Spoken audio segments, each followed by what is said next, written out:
Bismillahirrahmanirrahim. Alhamdulillahi rabbil alamin wassalatu wassalamu ala rasuli rabbil alamin nabiyyina wa habibina wa qudwatina Muhammad ibn Abdullah wa ala alihi wa sahbihi wa man sara ala nahjihi wa ihtada bihadihi wa istanna bisunnati ila yaumiddin, amma ba'du.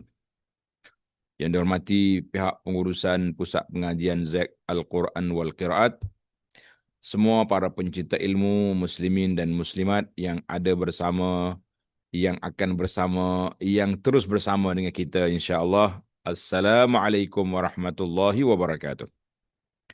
Alhamdulillah, syukur kita kepada Allah Azza wa Jalla pada pagi ini 6 Syaban 1447 bersamaan dengan 25 Januari 2026. Alhamdulillah, kita akan teruskan pengajian kita, sambungan kepada kita tentang rukun solat. Arkanus salah, rukun solat. Dalam siri yang lepas, semalam kita telah bincang tentang bermula daripada niat dan kita bagaimana kita bertakbir, cara mengangkat tangan, cara meletakkan tangan di dada dan juga tinggi rendah anak-anak jari kita sampai ke telinga, ke cuping telinga, tempat yang paling tinggi yang boleh kita angkat, dan lain-lain lagi perbincangan. Alhamdulillah, mudah-mudahan ada manfaatnya kepada para peserta sekalian, insya-Allah. Jadi hari ini kita sambung lagi perbincangan kita dalam pengajian yang kita lakukan ini. Jadi alhamdulillah para jemaah sekalian, uh, kita sambung. Kita dah bincang semalam panjang tentang rukun-rukun solat kita kan. Alhamdulillah, kita pergi terus ke tempat yang kita mula. Kalau tidak jadi panjang pula, ulang-ulang hari yang sama ulang. Jadi yang penting kita sikit ya kita ambil daripada takbir semalam. Jadi kita kata rukun yang pertama, syarat yang pertama ini bukan yang dalam pelaksanaan solat ni kita campur semua dah. Campur semua antara rukun, syarat, sunat, kita campur semua. Sebab kita dah bincang dah syaratnya apa, fardunya, rukun solatnya apa, yang sunatnya apa. Jadi sekarang ni dalam bab pelaksanaan solat kita tak boleh asing-asingkan. Kita tak boleh asingkan macam orang nak makan mi kuah juga kan. Nak makan mi ke makan apa-apa makanan pun terpaksa kena campur dalam satu pinggan. Jadi waktu campur tu itulah kesempurnaan dia. Kalau asing-asing kan lada lain, sambal lain, budu lain, jadi susah. Jadi bila bila nak ibarat kata bila nak pelaksanaan solat tu seperti kita nak makan lah, semua hidangan yang ada depan tu dicampur masuk dalam satu pinggan. Maknanya yang pertama kita dah menghadap ke arah kiblat dan kita juga bertakbir dan berniat. Bertakbir dan berniat. Allahu Akbar. Waktu kita takbiratul ihram, takbir ni dia panggil rukun. Takbir yang pertama ni takbiratul ihram, namanya rukun solat. Rukun solat. Adapun takbir yang lain selepas daripada takbiratul ihram dia panggil takbir intiqalat. Takbir intiqalat. Mana takbir berpindah dari satu rukun ke rukun yang lain, itu dia panggil takbir, itu sunat. Kalau tak takbir pun kita pakai rokok gitu je jadi. Tetapi kita telah meninggalkan sunnah yang diajarkan oleh Nabi sallallahu alaihi wasallam, mana kita telah melakukan perkara yang tidak elok, yang tidak baik, yang tidak molek, yang tidak comel. Sebab apa kita laku yang tak comel? Sebab Nabi buat, kita tak buat. Perkara yang dibuat oleh baginda Nabi sallallahu alaihi wasallam janganlah kita tinggalkan, sebab itulah yang terbaik yang sepatutnya kita lakukan. Jadi Nabi sendiri melakukan solat dan baginda Nabi sallallahu telah memerintahkan wasallu kama raaitumuni usalli. Nabi dah solat, kemudian Nabi beritahu solatlah kamu sebagaimana kamu tengok aku solat. Jadi ada orang pertikai, siapa tengok? Kita kata kita memang kita tak tengok. Kita mana hidup zaman Nabi sallallahu alaihi wasallam, tetapi kita kita apa? Kita kita dapat info ataupun ilmu daripada para sahabat radhiyallahu anhum yang telah melihat baginda Nabi sallallahu alaihi wasallam bersolat. Itu dia panggil yang pentingnya. Kita telah melihat, kita dapat maklumat, dapat info, dapat riwayat yang sahih bersanad daripada Nabi, daripada para sahabat radhiyallahu anhum, mereka kata mereka tengok Nabi solat. Jadi alhamdulillah, imam-imam hadis telah menukilkannya. Imam-imam hadis telah menukilkannya. Jadi tak perlulah kita cakap panjang.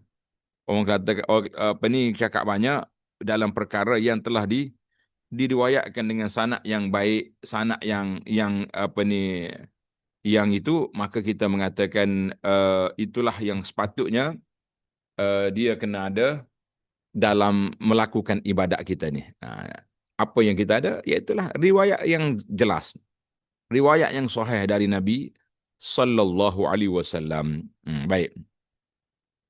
Kita juga telah bincang tentang ni 3 pelaksanaan angkat tangan ni. Ini paling rendah di telinga, ibu jari parah telinga bawah, yang ujungnya ke atas. Lebih daripada tu tidak.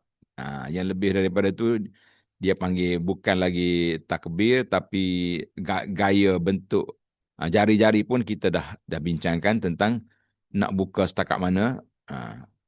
Ini cara yang tidak tepat. Macam orang nak karate gitu. Maka kita mengatakan itulah yang sepatutnya kita buat. Kemudian kita letakkan tangan kita di dada. Alhamdulillah, kita dah bincang semalam ada 10 tempat orang letak. Ini gambar ni dah. Ini gambar ni mengikut baik dalam pekoh dia lah, pekoh Syafi'i dia tu dia letak situ. Gambar yang bawah ni dia kata salah. Kalau kita kira tengok ada je orang buat tu. Jadi tak payah duduk menyalah-nyalah lah. Sebab bagi dia orang dia takwil ayat tadi lah. Ala sadri, di atas dada. Jadi kita pun tak nak. Kita pilih yang kita nak je. Kita letak di dada kita. Alhamdulillah. Baik.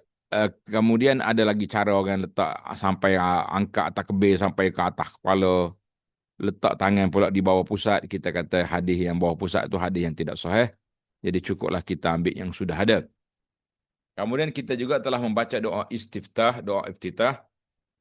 Doa iftitah saya dah sebut semalam, ada lebih kurang dalam 10 riwayat doa iftitah. Jadi kalau kita solat tarawih, kita syorkanlah kepada imam-imam yang boleh hafal Quran, takkan tak boleh hafal doa iftitah.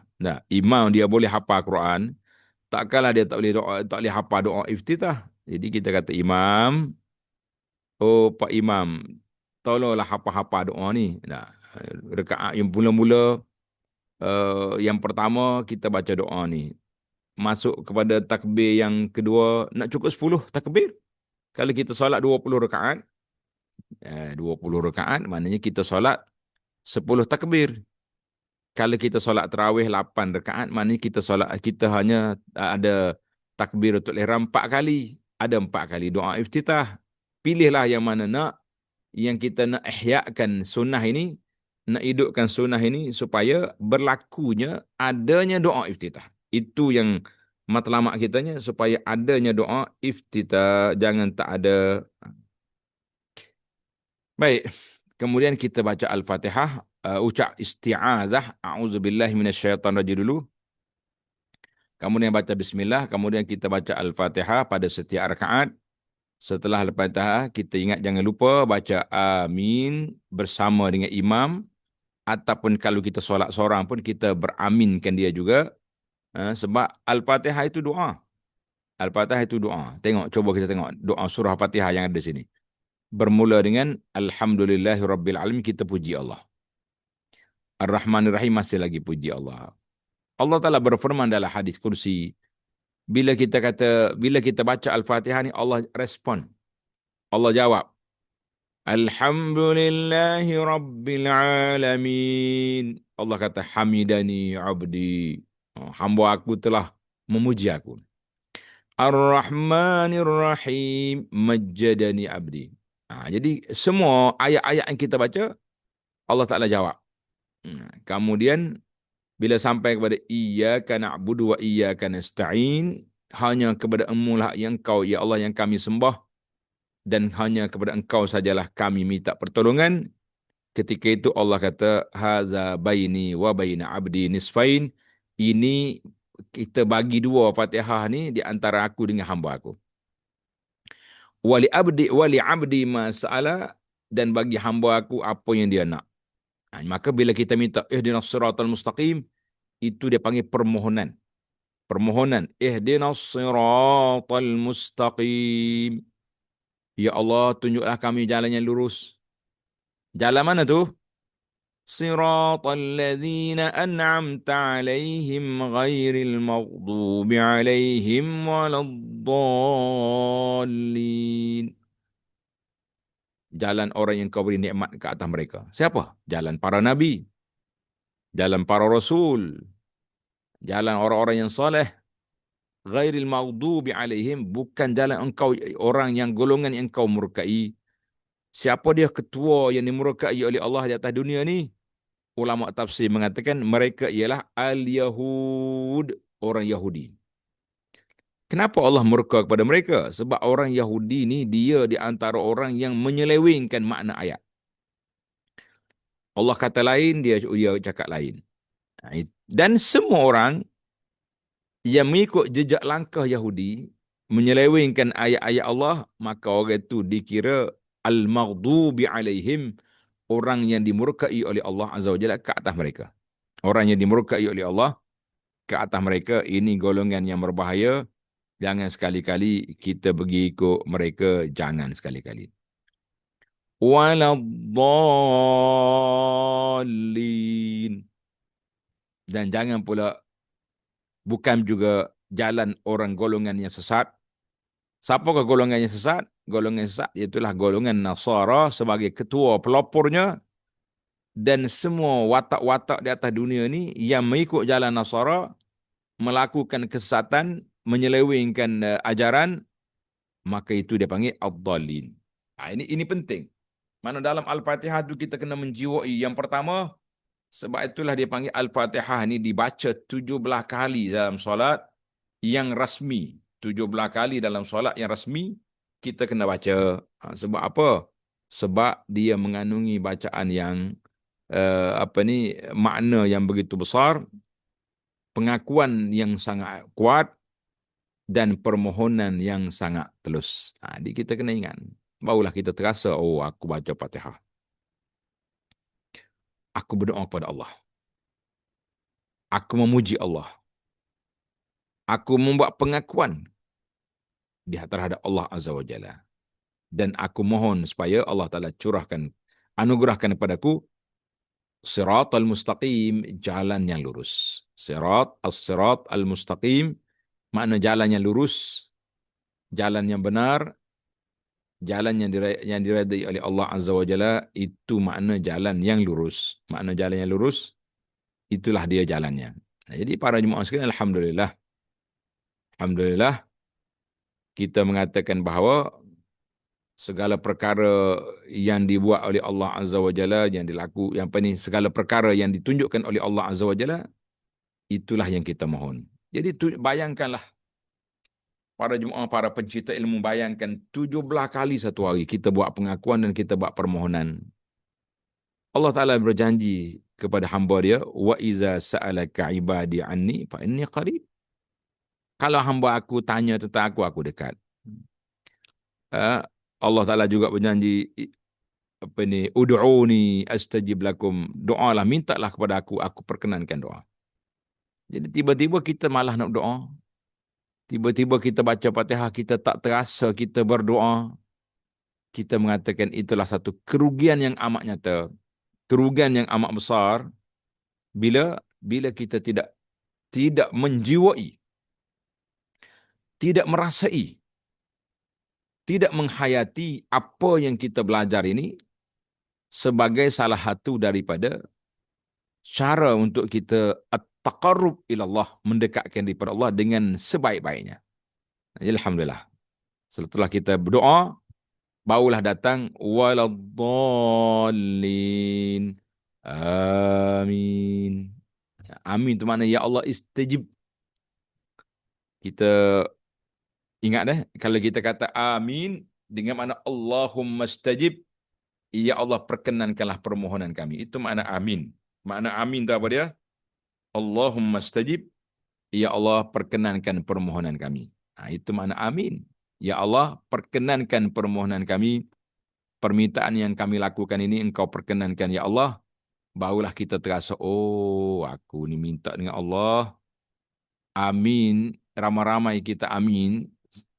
Maknanya kita nak Allah Ta'ala perkenankan doa kita. Kalau kita di belakang imam, imam yang telah memohon, kita juga bersetuju dengan permohonan tersebut. Itu maknanya amin. Semualah, bukan dalam Fatihah saja. Setiap kali kita aminkan doa, maka bermakna kita perkenankan doa. Ya Allah, istajib doa'ana. Ya Allah, perkenankan permohonan kami. Yang dibaca oleh imam tu. Saya setuju dengan dia dan saya juga nak permohonan yang sama dengan dia. Itu sebab imam bila dia doa, dia kena perdengarkan doa itu kepada makmum. Tak payahlah kuat-kuat. Ada setengah imam ni dia guna mic yang begitu kuat. Dah. Oh, jadi akhir sekali orang duk solat pun, orang yang masbuk belakang ke, orang yang baru tiba di masjid, orang musafir, orang-orang yang terlewat datang, terganggu mereka dengan bacaan-bacaan yang kuat-kuat itu. Maka itu tidak elok. Boleh katakan majoriti ulama dalam fiqh mazhab kita, mazhab Syafi'i dan ulama mazhab lain pun semua mengatakan tidak elok, dilarang menguatkan suara bacaan-bacaan ketika orang lain sedang solat. Menguatkan suara ketika orang lain sedang solat itu satu perbuatan yang sangat penting untuk diambil perhatian oleh para imam yang mengimamkan solat di mana-mana masjid di atas dunia ini. Perlahankan suara setelah solat. Nah, yang penting amin tu kita boleh gegarkan masjid dengan suara kita. Semua orang boleh angkat suara. Bukan angkatlah mana kuat bertempik. Tidak. Maknanya boleh zahirkan suara. Ghairil maghdubi alaihim waladdallin. Amin. Satu, dia ada bacaan lain pula. Mungkin setengah imam tu dia pendekkan. Ghairil maghdubi alaihim waladdallin. Amin. Boleh juga macam tu. Jadi kalau kita dengar dua-dua tu tak salah lah. Yang mat, yang panjangkan atau yang pendekkan itu dibenarkan. Alhamdulillah. Itu menariknya bila kita murajaah, bila kita belajar ilmu tentang bacaan, tentang qiraat dan juga ilmu tentang apa lagi. Kemudian kita disunatkan membaca surah lain selepas Al-Fatihah. Kita kena baca surah selepas Al-Fatihah, kita disunatkan membaca surah yang lain pula. Jadi bacalah surah tu, jangan tak baca. Kan? Jadi baca surah sama ada macam-macam surah yang ada. Contohlah. Contoh tentang bacaan surah ni yang dibaca. Tadi semalam kita dah sebut tentang kelebihan amin kan. Kita dah sebut salah hadis Nabi kita bersabda sallallahu iza ammanal imamu fa aminu. Bila imam dah amin baru engkau aminkan. Maknanya serentak dengan dia. Yang lain-lain tidak diminta serentak. Setelah iza raka'a farka'u. Bila imam dah rokok, barulah kita turun rokok. Wa iza sajada fasjudu. Bila imam dah sujud, imam turun sujud, barulah kita turun. Illa fit ta'min, kecuali ketika amin. Jangan tunggu imam. Imam sudah dulu. Amin. Kita belakang apa? Amin. No. Sebab apa? Sebab Nabi SAW bersabda, fa'innahu man wafaqa ta'minuhu ta'minal malaikah. Siapa dia yang bertepatan amin dia dengan amin malaikat. Jadi malaikat tak akan amin kecuali aminnya bersama dengan imam. Bila kita bersama dengan imam bermakna kita tiga serangkai. Kita makmum, imam dan malaikat. Serentak. Inilah kalau orang tanya apakah dalam rukun solat yang kita boleh buat serentak. Apakah dalam rukun solat yang kita boleh buat serentak? Jawabnya amin. Yang lain tidak. Iza kabbara fakabbiru wa iza raka'a farka'u wa iza sajada fasjudu. Nabi kata bila imam sudah sujud, bukan sudah sujud maknanya dia bangun dah, mana dia tah duduk dah, dahi dia sampai ke lantai dah. Dia sudah rokok dah, berapa 90 darjah kan. Jadi kita kata itu uh, apa dia ni rokoknya sudah sempurna baru kita turun. Oh, dia kata ada juga orang tanya Abu Hanafi, dia kata kalau kita ter sekali-sekala kan ada kadang-kadang kita terserentak.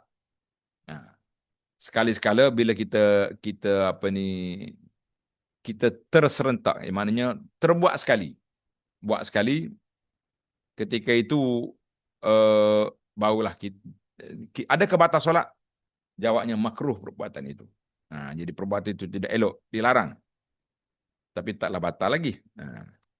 Kecuali satu yang batal. Takbiratul ihram. Tak jadi. Imam baru duduk betul-betul saf. Betul saf, betul saf. Tiba-tiba makmum angkat takbir. Allahu Akbar. La. Tak sah solat awak kalau ikut imam. Solat seorang, okeylah. Itu dia panggil makmum tak boleh mendahului imam dalam takbiratul ihram dan juga ketika salam. Nah, kalau ada pun takbir lain, kalau makmum ada kan kadang-kadang dia ni orang panggil lara, khayal ke. Nah, tiba-tiba bila imam baru Allah baru baru nak takbir nak rokok, dia udah nak rokok dah. Itu dia panggil serentak dengan imam atau mendahulu sedikit. Jadi masih lagi tidak batal tapi perbuatan itu dikira apa? Dikira apa ni makruh kecuali mendahului imam dalam takbiratul ihram, maka itu tidak sah. Baik. Sekarang kita pergi kepada bacaan Al-Fatihah. Maaf, Fatihah dah baca. Kita pergi pada surah-surah pula. Surah-surah pula. Jadi disunahkan membaca surah. Allah Ta'ala sebut dalam Quran, Faqra'u ma tayassara minal Quran. Bacalah mana-mana ayat yang mudah. Yang kau dah hafal. Mana dia tidak spesifik lah. Namun begitu, ada juga ketika Nabi baca surah Al-Quran, Al-Baqarah. Satu surah Baqarah. Satu malam tu Nabi baca tiga surah. Baqarah, Ali Imran, An-Nisa. Berapa tu? Satu rakaat. Hai, panjang tu. Jangan memang itu dipanggil satu surah yang agak tiga surah ni berapa juzuk? Baqarah 2,5 juz kan. Panjang. Itulah Nabi SAW. Kita nak ikut tak boleh, kita buat setakat mana yang kita mampu. Kan? Kana Nabi SAW yaqra'u fil fajri yaumal jum'ati. Nabi kita juga baca pada subuh, solat fajar hari Jumaat. Alif Lam Mim As-Sajadah, rakaat yang pertama. Wa fi tsaniyati, rakaat yang kedua, hal ata 'alal insan hinum minad dahri lam yakun syai'an mazkura. Dia panggil surah Al-Insan, surah Al-Insan. Jadi begitu juga dia harus mengulangi surah yang sama pada setiap rakaat seperti solat malam atau tarawih yang berterusan. Contohnya bacaan solat witir 3 rakaat. Pada rakaat yang pertama dibaca surah Al-A'la, Sabbihisma Rabbikal A'la, dan pada rakaat kedua surah Al-Kafirun. Rakaat yang terakhir dibaca surah Al-Ikhlas. Afdal melakukan begitu kerana sabit dari sunnah Nabi sallallahu alaihi wasallam. Jadi oleh kerana Nabi kita baca apa ni akhir solat witir dia 3 ni, kita baca 3 ni. Berdasarkan hadis riwayat Aisyah radhiyallahu anha, sa'alna, kata di rawi hadis, sa'alna Abdul Aziz bin Juraish. Dia kata kami tanya Ummul Mukminin Sayyidah Aisyah radhiyallahu anha, bi ayyi syai'in kana yutiru Rasulullah sallallahu alaihi wasallam. Apa yang Nabi kita witirkan di akhir malam? Aisyah kata kana yaqra'u fil ula. Nabi baca yang pertama Sabbihisma Rabbikal A'la, wa fi tsaniyati qul ya ayyuhal kafirun, wa fi tsalitsati qul huwallahu ahad. Jadi Ada setengah riwayat dia tambah wal muawwidhataini. Qul huwallah dan juga dua qul lagi. Maknanya tiga qul. Jadi ada orang baca satu je. Qul huwallahu ahad saja.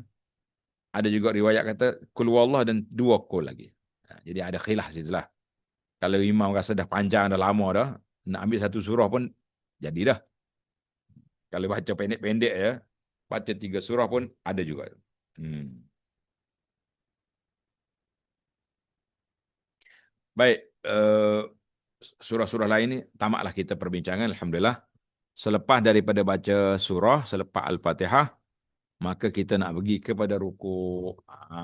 Sekarang ni kita rukuk. Bila selesai daripada baca surah, sama ada kita solat seorang atau kita imam atau kita makmum.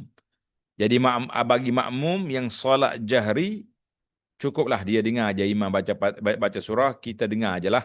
Setelah kita baca Al-Fatihah, jadi tak payah baca surah lagi. Tapi kalau kita tak dengar apa-apa, imam duduk depan jauh nu, mic dia rusak contohnya. Boleh je kita baca surah. Ataupun solat yang perlahan, yang kita tak dengar bacaan, boleh je kita baca surah sendiri di belakang imam. Alhamdulillah. Baik. Jadi bila kita dah selesai daripada baca surah, kita pun nak turun rukuk. Allah Ta'ala sebut dalam Quran, wa aqimus salata wa atuz zakata warka'u ma'ar raki'in. Rukuklah kamu bersama dengan orang-orang yang rukuk. Sebelum meneruskan rukuk, setelah kita baca, sebelum meneruskan rukuk, setelah kita baca apa, baca surah tadi, kita patut memberi perhatian betapa perlunya saktah. Apa makna saktah? Saktah ni maknanya diam sebentar. Sekejap. Pause sekejap. Berhenti. Ia bertujuan untuk memisahkan antara bacaan dengan takbir rukuk. Contohnya kita kata kita baca akhir ayat. Lam yalid wa lam yulad wa lam yakul lahu kufuwan ahad. Allahu akbar. Jangan sambung terus. Lam walid wa lam yulad wa lam yakul lahu kufuwan ahad. Allahu akbar. Biar ada saktah, maknanya biar ada nampak ada gap. Putus dengan antara bacaan dengan takbir, jangan bersambung. Ini ada setengah imam ni kita tengok macam nak bersambung. Sabarlah imam. Nah, bukan sekat nak sambung. Walam yalid walam yulad walam yakul lahu kufuwan ahad. Dah turun dah separuh. Allahu akbar. Ini kelang kabut nak gimana awak? Kan? Awak nak cepat nak gimana imam? Kalau imam tu dia tunggu bini dia di bilik labor room nak bersalin ya, contohnya takut isteri dah panggil lain macam. Ini tak ada apa benda pun kita. Kadang-kadang lepas solat tu kerana nak berbual kawan tunggu kat belakang. Itu je. Yang itu je yang jadi masalah. Itu je yang jadi masalah. Jadi itu dia panggil saktah. Dalam erti kata lain, selepas selesai membaca surah, Nabi SAW akan saktah, mana berhenti sekejap. Saktah, berhenti sekejap seketika, lalu bertakbir untuk rukuk sambil mengangkat kedua-dua belah tangannya, bukannya menyambung terus antara bacaan dengan rukuk. Ingat molek, Nabi kita baca apa? Selepas daripada dia baca surah, Nabi kita saktah berhenti sekejap, kemudian baru dia rukuk. Ini untuk supaya kita tak lupa, kita angkat tangan dalam solat ni ada 4 tempat. 4 tempat diangkat sunat kita angkat tangan ketika solat. Yang mana? Yang pertama, ketika takbiratul ihram. Yang pertama, ketika takbiratul ihram. Allahu akbar. Yang kedua, ketika nak rukuk. Wasjudu waqtarib. Contohlah. Allahu akbar. Begitu saja. Itu dia panggil. 2. Tempat yang ketiga, ketika bangkit dari sujud. Maaf, bangkit dari rukuk. I'tidal. Sami Allahu liman hamidah. Tiga. Manakah tempat angkat tangan yang keempat ketika bangkit dari tasyahud awal? Bangkit dari tasyahud awal nak apa ni ke rakaat yang ketiga. Bangkit dari tasyahud awal ke rakaat yang ketiga itu dia panggil tempat yang keempat untuk kita mengangkat tangan, sunat mengangkat tangan. Ingatlah. Ha? Jadi bila kita nak rokok, apakah sifat rokoknya? Sifat rokok yang pertama sekali mencengkam kedua-dua belah lutut. Maknanya bila kita, yang penting kita angkat tangan dulu. Allah, Allahu Akbar. Tangan kita letak di mana? Tangan kita letak di atas. Faiza raka amkana kaffaihi ala rukbataihi. Tengok, tangan kita letak di atas lutut. Tangan kita, tengok. Macam ustaz yang baju jubah tu. Letak atas lutut. Nah, ni macam Pak Kiai kita ni. Pak Kiai ni kita letak tangan lutut. Kan? Melakukan rukuk sambil bertakbir, mengucap Allahu Akbar dan mengangkat kedua tangan sejajar dengan telinga kita ni.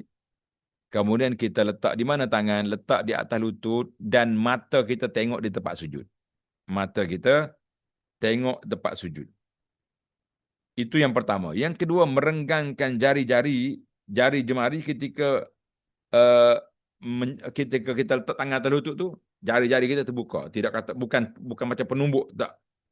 Maksudnya buka jari gitu. Letak atas lutut. Jangan buat tumbuk ini. Itu penumbuk tu tak. Sebab dalam hadis kata wa farraja baina asabihi. Farraja baina asabihi, maknanya dia terbuka di antara dua jari-jarinya. Terbuka antara dua jari. Itu yang hadis. Baik. Itu maknanya nampaklah ni. Ni tangan Pak Kiai ni. Nampak terbuka kan? Tu dia tak tangan dia tu terbuka. Jelaslah tu. Dalam gambar kita ni jelas, wadah.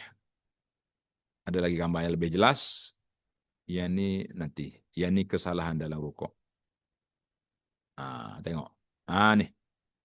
Rukuk pula belakang kita tu kena sama. 90 darjah dia panggil tu. Kena sama belakang. Betul lah kalau kita ni ada palang besi gitu. Kita kira rokok bawah dia tu. Biar nampak kita ni. Jangan terbongkok. Kita kena letak. Elok situ. Tengok. Macam gambar dua orang ni. Salah di mana tu? Mana salah dia? Yang baju hijau ni. Tengok. Dia tak turunkan 90 darjah. Tengok. Dia ni. Dia punya terbongkok ke atas. Dia ni melampau ni. Ni orang nak main pumping macam ni kan. Bukan nak main solat. Tengok ni. Dia punya tangan letak di tanah.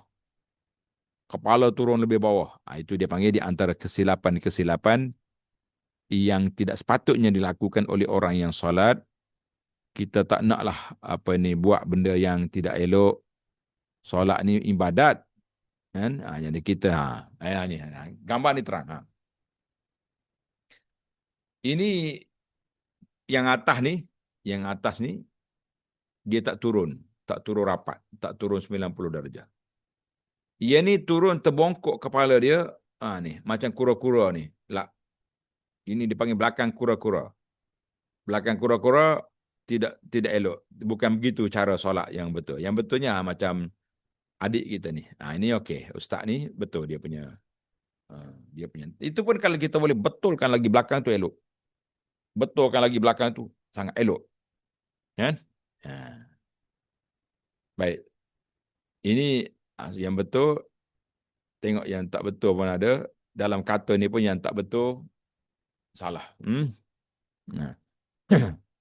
Tengok baju kuning tu. Ada pula dia pegang kat betis. Dia pegang kat betis tangan dia tu. Pegang kat betis tak jadi. Yang ni pula terangkat. Yang tengah ni baju biru ni okeylah. Tangan di lutut. Itu kepala dia dengan belakang dia betul. Coba tengok sini. Ni. Sini ramai-ramai ni Ada yang salah, ada yang betul. Jadi tuan-tuan ambil yang betul dalam gambar, jangan ambil yang salah. Nah, yang dia panggil, nah, ini gambar-gambar yang sahih. Kalau boleh belakang ni betul ni, bukan tak jadi macam belakang kura-kura tu, cantik sekali. Sangat-sangat sangat indah. Cuma yang ni, yang pakai baju biru dan di kepala dia ni penuh dengan alat-alat ni. Kepala dia ni penuh dengan alat-alat pengetes. Siapa dia ni? Mungkin pencinta ilmu pernah baca ataupun terlihat atau terdengar ustaz-ustaz kita cerita tentang keajaiban rokok dan sujud dalam solat menurut sains. Ini kawan kita ni, Cina, nama dia Ang Siu Kok. Ang Siu Kok. Orang Cina. Dia kerja di Universiti Melaya, Kuala Lumpur. Salah satu daripada kajian yang dia buat iaitulah tentang keajaiban solat. Tengok, dia pakai alat dia waktu dia rokok. Kalau rokok 90 darjah ni, dia punya graf perjalanan darah kita tu sangat cantik. Dan yang dia sangat teruja sangat-sangat. Dia teruja sangat-sangat apabila dia sujud. Bila dia sujud kan darah kita kadang-kadang pam dia lemah, kurang sikit kekuatan dah. Bila kita sujud dia turun. Dia kata mencanak naik dia punya graf apa ni tekanan tu. Oh, dia kagum sungguh-sungguh. Jadi satu masa pihak urustia penerangan kerajaan Kelantan jemput Ansioko mari bentang kajian yang dibuat tentang solat di Kota Baru. Jadi alhamdulillah ana dijemput sama untuk bentangkan keajaiban solat dari sudut kita lah, dari sudut Islam, dari sudut sunnah. Jadi bergabunglah kami 3 orang dengan seorang lagi ustaz daripada pejabat agama. Tak silap saya Ustaz Saibun ke siapa. Itulah. Lupa dah lama. Jadi dia bercerita. Pakcik, dia cerita. Pakcik ni kena solat dengan betul. Waktu rokok dia sebut belakang kena betul. Kepala selari dengan ni. Dia punya gerah berapa tinggi naik. Kemudian waktu sujud.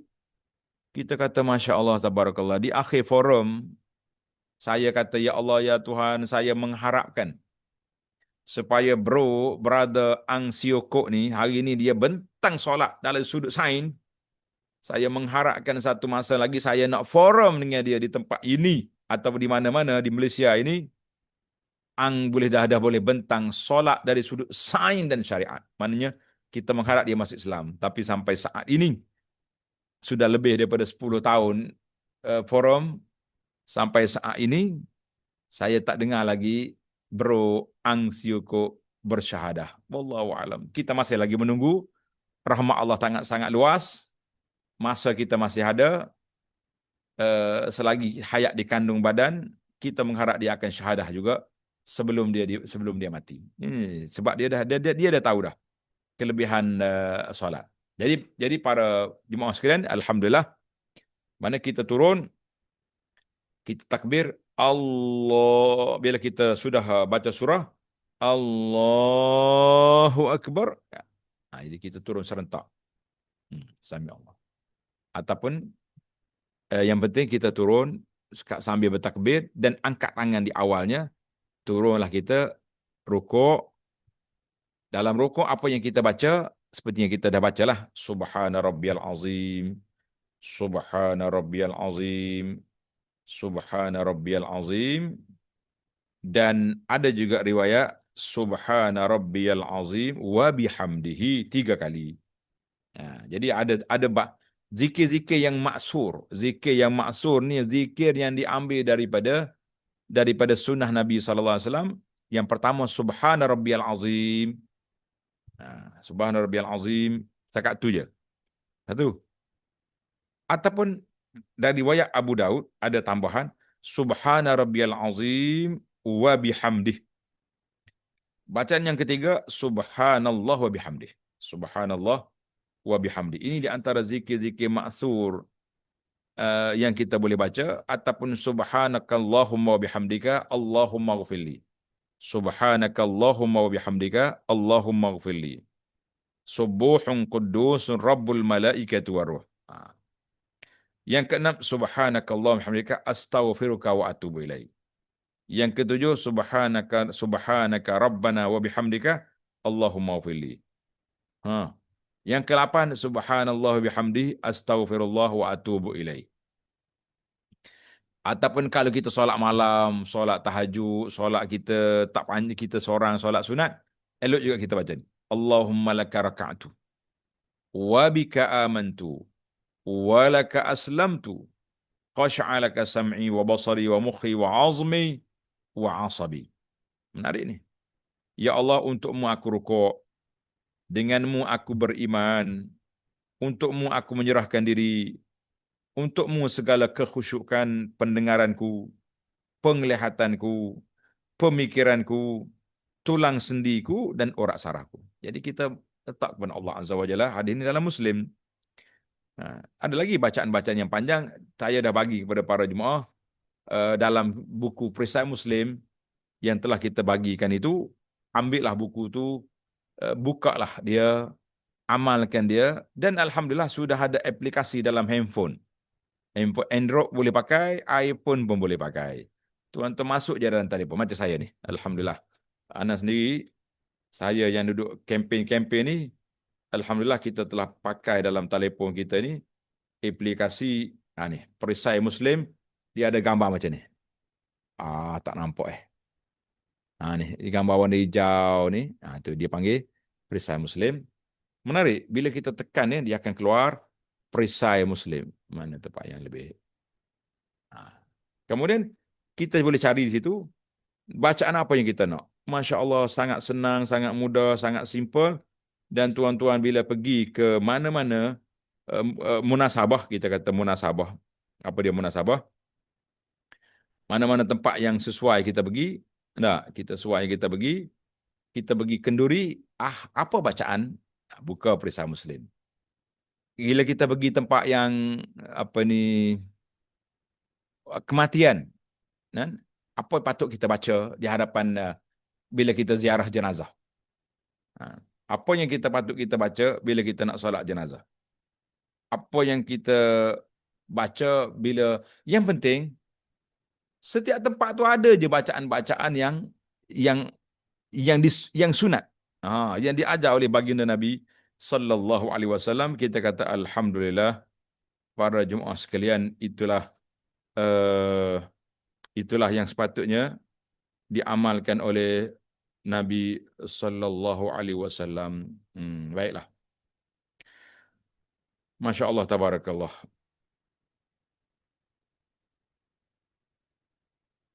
Baik. Sekarang kita selesai daripada rukuk, kita nak i'tidal. Apa dia mana i'tidal? Mana bangkit daripada rukuk. Bila kita rukuk, subhanallah rabbiyal azim, itu paling kurang dipanggil rukuk dan tumakninah. Tumakninah itu mana kita baca paling minimal lah. Seeloknya jangan kurang pada 3 kali. Subhana rabbiyal azim, subhana rabbiyal azim, subhana rabbiyal azim. Ataupun wa bihamdihi, tambahan tadi. Baru kita i'tidal. I'tidal makna kita sambil kita bangkit, Sami Allahu liman hamidah. Angkat tangan. Sami Allahu liman hamidah. Baru kita turun. Bila kita sami Allah liman hamidah, kita baca Rabbana walakal hamd. Rabbana walakal hamd. Ini ingat ni. Kita baca sami Allah liman hamidah. Kita beberapa bacaan yang dibaca oleh Nabi sallallahu alaihi wasallam, kita cuba usahakan hafal bacaan. Kalau tak ada, tak apalah. Sami Allah liman Rabbana lakal hamdu pun yalah, dah tak ada nak kata apa kan. Jadi dah tak ada apa yang kita nak baca lagi. Itulah yang kita ada.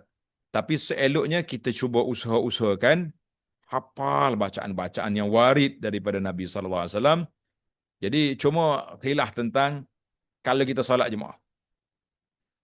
Imam baca Sami Allahu liman hamidah. Kita nak kata apa? Rabbana lakal hamdu, kita sambut bacaan imam. Apa ni, imam kata Allah Ta'ala mendengar siapa yang memujinya. Jadi kita pun jawab, Rabbana walakal hamdu, ya Allah, Tuhai Tuhan kami, bagi engkaulah segala kepujian. Nah, jadi adakah kita nak baca juga ataupun cukup sekadar imam baca? Jadi ada di sini ada para ulama katakan, kalau imam baca Rabbana lakal hamdu, kita sami Allah liman hamidah, Rabbana lakal hamdu. Jadi ada yang mengatakan, tak, kita baca dua-dua. Uh, Rabbana lakal hamdu saja. Ada ulama kata, dalam riwayat kata Amir Asy-Sya'bi, dia kata apa? Dia kata, kita baca Rabbana lakal hamdu saja. Tapi ada juga, fa idza qala sami Allahu liman hamidah faqulu Rabbana lakal hamdu. Rabbana lakal hamdu. Jadi Rabbana lakal hamdu ni ada 4 bacaan. Ada 4 bacaan yang boleh kita baca. Apa dia? Yang pertama, Rabbana walakal hamdu. Ada waw. Rabbana walakal hamdu. Satu. Yang kedua, Rabbana lakal hamdu. Tanpa waw. Yang ketiga, Allahumma Rabbana walakal hamdu.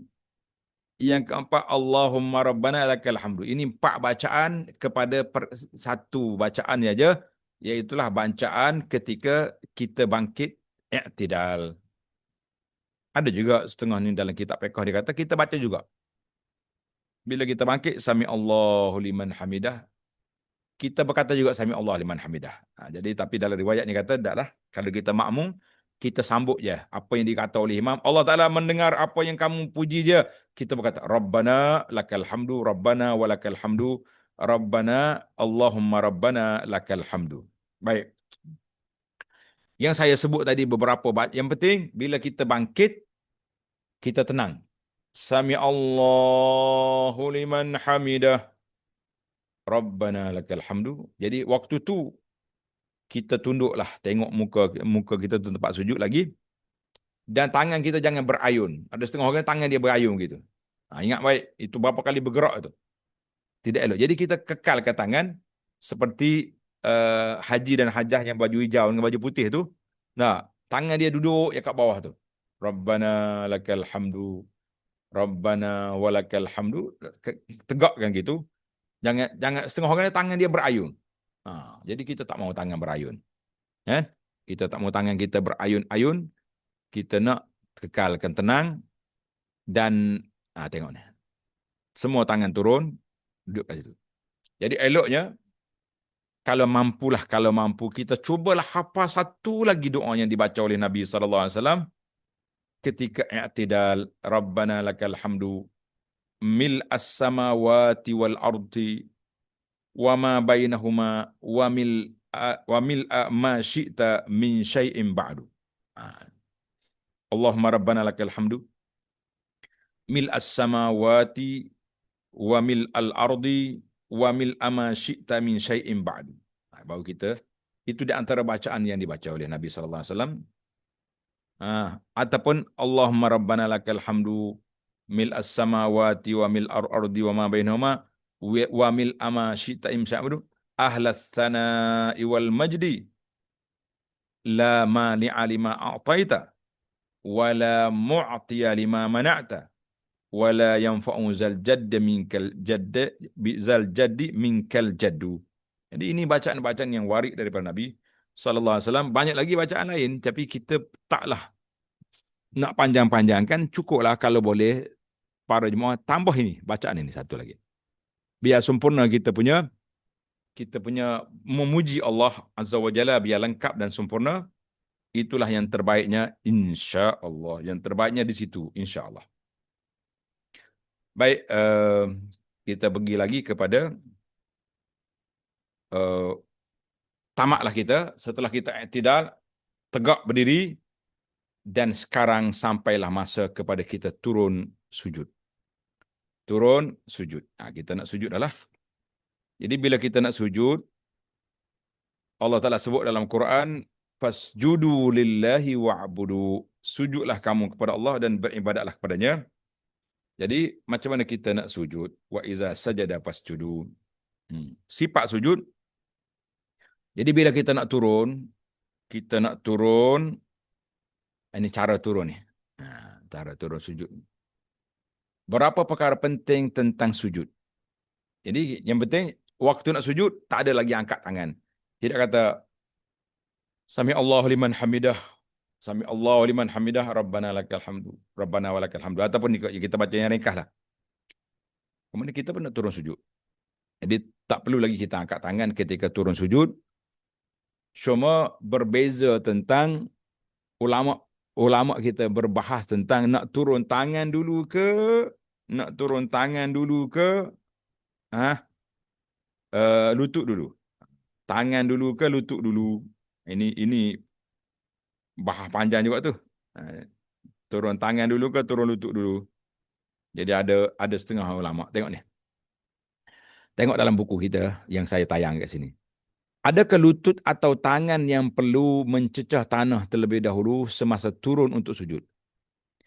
Terdapat perbezaan ijtihad ulama yang agak besar dalam meneliti kekuatan hadis dalam bab ini. Antara dua pandangan yang ketara perbezaannya, yang pertama turun tangan dulu. Turun tangan dulu. Turun tangan dulu. Turun tangan dulu. Sebagaimana hadis, kana yada'u yadayhi 'alal ardi qabla rukbatai. Nabi SAW meletakkan kedua-dua tangannya ke bumi sebelum lututnya. Maknanya turun tangan dulu. Macam gambar yang pertama tu. Gambar sebelah atas ni. Gambar ni. Gambar ni tangan dulu baru lutut. Hadis riwayat Ibnu Khuzaimah dan Darqutni. Ada riwayat kata, sajada ahadukum. Iza sajada ahadukum fala yabruk kama yabrukul ba'ir. Wal yada' yadaihi qabla rukubatai. Apabila seorang kamu sujud, maka janganlah kamu turun sebagaimana turunnya unta. Hendaklah kamu meletakkan kedua-dua tanganmu sebelum lututmu. Meletakkan kedua-dua tanganmu sebelum lututmu. Hadis riwayat Abu Daud. Jadi ulama yang menyokong meletakkan tangan dulu ialah Imam Malik, Imam Al-Auza'i dan salah satu pandangan daripada Imam Ahmad dan ramai juga ulama hadis, termasuklah ulama hadis contemporary, kerana telah sabit daripada perbuatan Abdullah bin Umar dan beliau mengkhabarkan bahawa Nabi melakukannya. Imam Bukhari juga berpandangan demikian. Sebab dia kata kalau unta dia letak lutut dulu baru dia letak tangan dia. Jadi jangan jadi macam unta. Syekh Ahmad Syakir, seorang ahli hadis kontemporari, mentarjihkan hadis Abu Hurairah meletakkan tangan dulu. Kerana hadis qaul diutamakan dalam hadis fi'li. Dia turun tangan dulu. Baik. Pendapat yang kedua, letak lutut dulu. Letak lutut dulu. Macam gambar di bawah tu. Kita turun lutut, barulah turun tangan. Syekh Ibn Qayyim menyebutkan bahawa Nabi SAW meletakkan kedua-dua lututnya dahulu sebelum tangannya, kemudian dahinya dan hidungnya. Ini ialah untuk ini ialah yang sahih yang diriwayatkan oleh Shuraik bin Abdullah An-Nakhai daripada Asim bin Kulaib daripada ayahnya daripada Wa'il bin Hujur. Wa'il kata apa? Ra'aitu Rasulullah sallallahu alaihi wasallam idza sajada wada'a rukbatayhi qabla yadayhi wa idza nahada rafa'a yadayhi qabla rukbatayhi. Maksudnya aku telah melihat Rasulullah sallallahu alaihi wasallam apabila sujud meletakkan kedua-dua lututnya sebelum tangannya, dan apabila bangkit mengangkat kedua-dua belah tangannya sebelum lutut, riwayat Abu Daud. Jadi hadis Shuraik agak kurang kuat. Bagaimanapun Syekh Syuaib Arnaud berkata majoriti ahli ilmu memakai hadis ini dan beramal dengannya. Imam Syafi'i, ini mazhab Syafi'i, dan mengutamakan lutut dulu. Sedemikian adalah pendapat majoriti ulama. Ibnu Al-Munzir rahimahullah berkata ia juga pandangan Sayyidina Umar bin Khattab, Sufyan Ats-Tsauri, Imam Ahmad dan lain-lain. Jadi khilaf dalam masalah ini. Jadi bagi hanalah, setelah kita kaji-kaji perkara ini perkara sunat, nak turun lutut dulu ke tangan dulu, jangan menimbulkan polemik, jangan sampai kita berkelahi dalam masalah ini. Sebab tidak eloknya berkelahi dalam masalah yang benda-benda yang kita boleh bertoleransi dalam masalah. Cuma anak kata sepatah ya, ketika tuan-tuan dan puan-puan masih sihat, bolehlah kita berkhilaf. Tapi kalau sudah sakit lutut, saya ni salah seorang daripada pengidap sakit lutut yang agak kronik. kronik sangat-sangat. Kita doakan Allah Taala sembuhkan. Kuasa Allah siapa tahu kan. Doktor dah sepakat dah nak apa ni, nak replace lutut saya dengan besi. Tapi saya tak nak. Sebab anak boleh sujud lagi atas lantai, saya masih lagi boleh jadi imam. Kalau dah tukar lutut nanti kita tak boleh lagi solat kecuali di atas kursi ataupun kita duduk dengan agak yang pelik lah. Jadi bila kita dah sakit macam ni, sah kita tak boleh turun lutut dulu. Mesti kena turun tangan dulu. Sebab kalau turun lutut memang sakit dan sangat berbahaya kepada kesihatan. Maka kita mengatakan ketika itu, kalau kita memilih lutut dulu, dengan tangan dulu pun, waktu itu kita kena kata saya dulu pilih lutut dulu. Tapi sekarang ni terpaksa kena guna tangan dulu sebab masalah keuzuran yang cukup besar. Itu salah satu daripada permulaan turun. Kemudian bila kita dah turun bawah, ingat baik-baik, bila kita turun bawah, 7 anggota, 7 tulang ni mesti duduk di atas lantai. Berdasarkan daripada hadis umirtu an asjuda ala sab'ati a'zum. Aku diperintahkan sujud di atas 7 tulang. Yang pertama al-jabhah, dahi, satu. Wa asyara bi yadihi ala anfihi, dahi sekali dengan hidung kita ni. Wal yadaini, 2 tangan mesti duduk atas lantai. Wa rukbataini, dan 2 lutut duduk rapat atas lantai. Wa atraf al-qadamaini, dan 2 perut jari-jari kaki tu. Tengok. Gambar ni jelas. Alhamdulillah. Gambar ni jelas. Yang kita kena ambil daripada sunnah Nabi, kena letak macam ni. Cuma yang timbulnya masalah, adakah boleh berlapik atau tak boleh berlapik. Yang ni yang tak boleh lapiknya hanya dahi saja. Maknanya tak boleh, anggota kita ni tidak duduk terbuka. Macam tangan, kalau kita pakai sarung tangan, okey je, tak ada masalah. Pakai stokin, tak ada masalah. Lutut duduk dalam kain, tak ada masalah. Yang jadi masalahnya, dahi kita tak boleh berlapik. Maknanya kalau kita pakai kopiah macam ni, boleh sujud ni? Tak boleh sujud kan? Itu sujud atas kopiah, bukan sujud atas dahi. Itu tak boleh. Ataupun wanita yang pakai kain tudung yang sampai tertutup di sini, nah, nampak mata saja ya, kena angkat waktu nak sujud. Kena angkat waktu nak sujud. Jadi ini pentingnya. Kemudian dalam bacaan sujud, kita kena baca Subhana Rabbiyal A'la. Subhana Rabbiyal A'la. Sama macam tadi juga. Subhana Rabbiyal A'la. Subhana Rabbiyal A'la wa bihamdihi pun ada juga. Jadi itu dia panggil Subhana Rabbiyal A'la. Itu bacaan-bacaan yang jelas mari daripada Nabi SAW yang perlu kita kena belajar, yang perlu kita kena baca. Dan banyak lagi lah bacaan-bacaan yang warid, yang datang daripada Nabi SAW yang boleh kita baca seperti kita baca dalam kitab Kisah Muslim tu. Jadi tuan-tuan ambil lah dan tu baca. Tengok ni, bacaan-bacaan yang maksur. Subhana Rabbiyal A'la, Subhana Rabbiyal A'la, Subhana Rabbiyal A'la kan. Kemudian jangan lupalah Subhana Rabbiyal A'la wa bihamdih, ada juga. Subuhun Quddusur Rabbul Malaikatu wa Ruh. Subhanakallahumma Rabbana, Subhanaka Rabbana wa bihamdika. Allahumma ufili, boleh. Allahumma laka sajatu wa bika amantu wa laka aslamtu ila akhiri. Jadi banyak bacaan. Jadi masa kita terhad, jadi tuan-tuan boleh tengok dalam perisai Muslim yang telah saya hadiahkan itu. Alhamdulillah. Yang penting dalam bab rukuk sujud ni, tengok. Kita belakang ni jangan rapat. Nah, tangan kita dekat dengan muka kita. Kaki kita ni ada 2 mazhab. Ada mazhab rapat. Tengok. Gambar di atas ni, rapat je kaki dia. Seperti yang ni, yang gambar hitam ni, baju hitam ni rapat. Ada juga yang orang panggil terbuka sejengkal pun ada. Yang salahnya ni. Yang ni. Satu kaki, perut anak jari terlipat, satu lagi tak. Yang ni dua-duanya sujud di atas ujung jari, tak boleh. Yang ni terangkat macam Ultraman. Itu juga salah. Yang dikira salah dari sudut sujud. Dan ini gambar-gambar yang lebih jelas. Kesilapan dalam sujud. Ingat ni, ini kaki terangkat ni sebelah. Yang ni betul. Cuma khilaf tadi tentang nak rapat ke, nak buka ke. Baik. Jadi kita kena betul lah. Jadi jangan buat tak betul. Dan waktu kita duduk ni, adakah kita nak rapat atau tidak? Jadi ada khilaf itu kalau katanya kalau laki-laki buka buka sayap gini, kalau orang tak adalah, kalau orang ada sebelah tu kita kepitkan sikit. Adapun wanita disunatkan rapat. Sebenarnya yang rapat itu dalam kitab fiqh ya. Yang dalam kitab lain dia sama ya, wanita dengan laki-laki. Boleh je kita samakan dia. Tapi kata Imam Syafi'i tidak eloklah wanita terbuka macam tu. Wallahu alam, yang penting tengoklah tuan-tuan puan-puan solat di mana. Kalau solat tempat ramai orang, kita tengoklah keadaan. Kalau solat seorang-seorang tidak jadi masalah untuk kita lakukannya. Baik.